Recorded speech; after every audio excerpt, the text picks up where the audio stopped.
श्री डोंगरे जी महाराज रामायण कथा लिखते हुए लिखते हैं कि वाल्मीकि जी को यज्ञ का आमंत्रण दिया गया।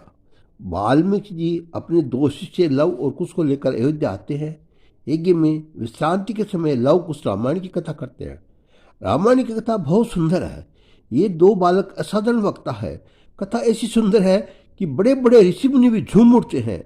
सब आश्चर्य व्यक्त होकर करते हैं कि बालक कैसा सुंदर बोलते हैं। राम जी के कान में बात आई कि वाल्मीकि के दो शिष्य बालक है और वे रामायण की कथा बहुत सुंदर करते हैं। राम जी उनके दरवाजे बुलाते हैं। राम जी के दरबार में दो सुंदर बालक श्री राम कथा करते हैं। रामायण में लिखा है कि रोज 3-3 सर्ग की कथा उन्होंने की। 24 दिन कथा चली। लोग कुछ रोज राम कथा का वर्णन करते और अयोध्या की प्रजा को सुनाते। राम जी की कथा सुनते बैठते थे। मर्यादा पुरुषोत्तम प्रत्येक लीला में मर्यादा है। लोग कुछ जिस समय राम कथा करते हैं उस समय राम जी सिंहासन छोड़ देते हैं। वक्ता की अपेक्षा श्रोता का आसन ऊंचा न हो, यह सनातन धर्म की मर्यादा है।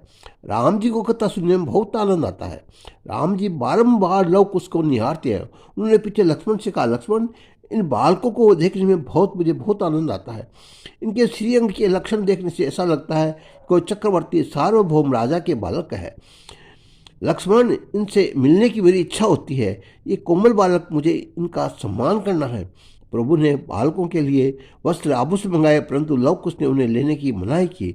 लव कुश ने कहा, हमारे गुरुजी की आज्ञा नहीं है, हम वाल्मीकि ऋषि के शिष्य हैं। गुरुजी ने कहा है कि कोई कुछ दे तो लेना नहीं।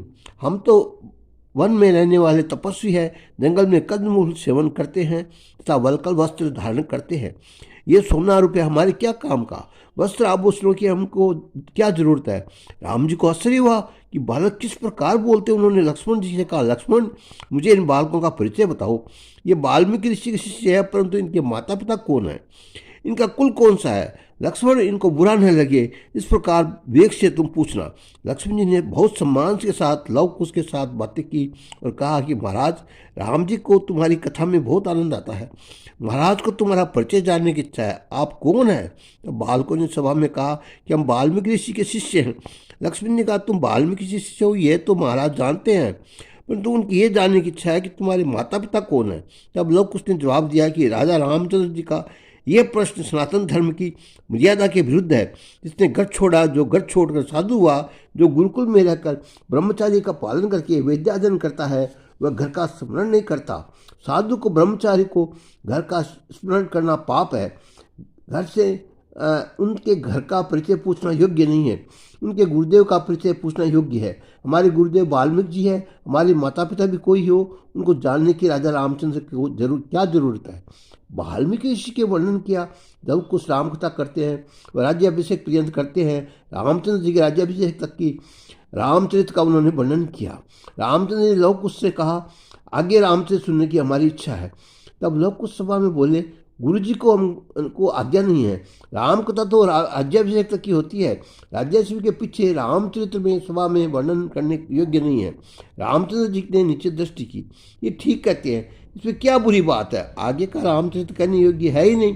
लोग कुछ वाल्मीकि के साथ आश्रम में वापस आए। श्री सीता माँ का वंदन करके बालकों ने कहा, माँ, हम गुरु जी के साथ अयोध्या गए थे।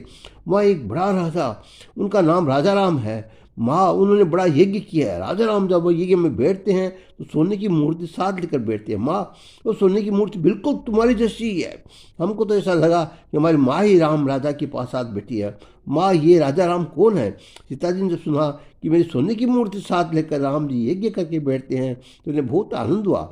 सोचने लगे, प्रभु ने मेरा त्याग किया ही नहीं है। राजा ने रानी का त्याग किया है, रानी राम जी ने सीता का त्याग किया नहीं है। प्रजा को शुद्ध चरित्र का आदर्श बताने के लिए राजा ने रानी का त्याग किया है। प्रभु ने राजधर्म का आदर्श बताया। राम जी ने सीता का त्याग किया ही नहीं। श्री सीताराम जी तो साथ ही विचारते हैं, उनका तो निश्चय संयोग, नित्य संयोग है।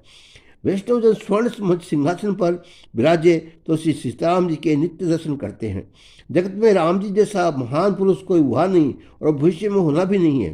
राम जी को किसने उपमा दी? जब वाल्मीकि श्री राम जी की कथा करने लगे तब उनको विचार हुआ कि राम जी को किससे उपमा दूँ, श्री राम जी को किसने के समान है। वाल्मीकि ने बहुत जरूर दौड़ाई, परंतु उनकी जगत में इतिहास में ऐसा कोई देव नहीं मिला कि कोई ऋषि मिला नहीं अथवा कोई महान पुरुष भी नहीं मिला जिसकी उपमा राम जी को दी जा सके। श्री वाल्मीकि जी थक गए और अंत में ऐसा बोले कि श्री राम जी जैसा है, राम की ही तरह है, श्री राम जैसा दूसरा कोई मिलता ही नहीं है। जिसकी उपमा है राम जी को देश को, समुद्र कैसा है भाई, समुद्र तो समुद्र जैसा ही है।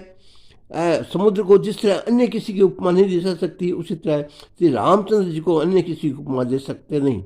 जगत में ऐसा कोई हुआ ही नहीं। अनंत भगवान के अनंत गुणों का जो पार पाने की इच्छा रखता है वह बालक बुद्धि का अज्ञानी है। कदाचित किसी को सामर्थ्य हो तो पृथ्वी के रजकणों की भले ही गिन सकते हैं, परंतु सर्वशक्तिमान श्री भगवान के गुणों का पार कोई पार सकता नहीं।